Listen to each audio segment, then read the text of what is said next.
তাই বোৱাৰী হৈ আহিলে ঘৰখনত। তাইৰ উপস্থিতিত লখিমী শূন্য ঘৰখনত জোনৰ পোহৰ বিৰিঙিছিল।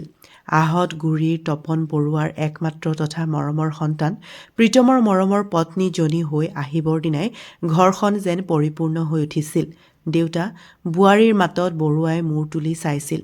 মমতাই মূৰত উৰণিখন তুলি বৰুৱাৰ ভৰি দুখন চুইছিল। হ'ব আই উঠা। বৰুৱাই মমতাৰ মূৰত হাত বোলাই আশীৰ্বাদ দি উঠাই দিছিল। আইজনী, আজি মই বহুত সুখী জানা। যিদিনাখন প্ৰীতমৰ মাকে মৃত্যুৰ কোলাত শুই গৈছিল, সেইদিনাৰ পৰা আমাৰ এই ঘৰখনত আমি মাত্ৰ দুটাই প্ৰাণী। আজি তুমি আহি আমাৰ মুখৰ হাঁহি ঘূৰাই দিলা। দেউতা, মই সদায় আপোনাৰ মৰমৰ বোৱাৰীজনী হৈ থাকিব চেষ্টা কৰিম। কথাখিনি কৈ তাই ঘৰত সোমাই গৈছিল। আজি প্ৰীতম আৰু মমতাৰ প্ৰথম নিশা। তাই অধীৰ আগ্ৰহেৰে প্ৰীতমলৈ বাট চাইছে। তাইৰ দেখোন আজি কিবা লাজ লাগিছে। মাহ হালধিৰ গোন্ধ এতিয়াও তাইৰ নাকত লাগি আছে। তাই গাৰুটো সাৱটি শুই আছিলে। তেনেতে তাই অনুভৱ কৰিছিল বিচনাখনত প্ৰীতম আহি বহাৰ। তাই তাৰ মুখলৈ চাবলৈ লাজ লাগিছিল। মমতা, তোমাৰ লগত মোৰ দুটামান কথা আছে।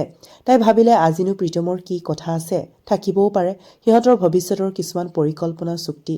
তাই উঠি বহিছিল।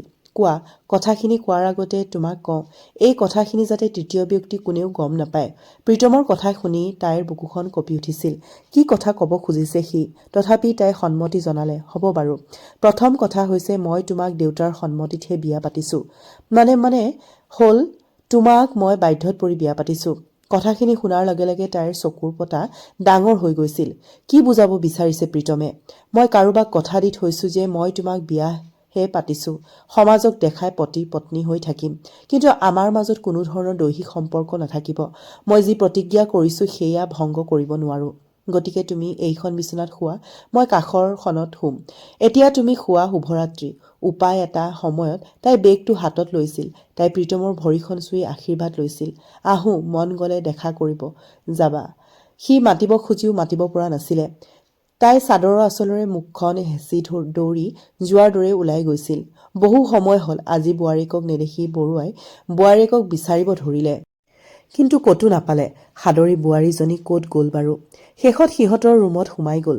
প্ৰীতম বিচনাত শুই আছিলে। প্ৰীতম, সি বিচনাৰ পৰা উঠি বহিছিল। বোৱাৰী ক'ত গ'ল? সি মাত দিব পৰা নাছিলে। তই নামাত যে, ক বোৱাৰী ক'ত গ'ল? মোক খং কৰি ঘৰত গুচি গ'ল আৰু উভতি নাহে হেনো। কি? তেনেতে সংজ্ঞাহীন হৈ বৰুৱা মাটিতে ঢলি পৰিল। দেউতা, দেউতা। সি দেউতাকক মেডিকেলত ভৰ্তি কৰালে।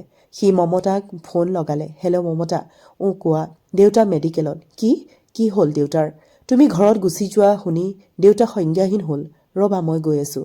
কিছু সময়ৰ পাছত ডাক্তৰৰ ট্ৰিটমেণ্টৰ পাছত বৰুৱা কিছু সুস্থ হৈ উঠিল।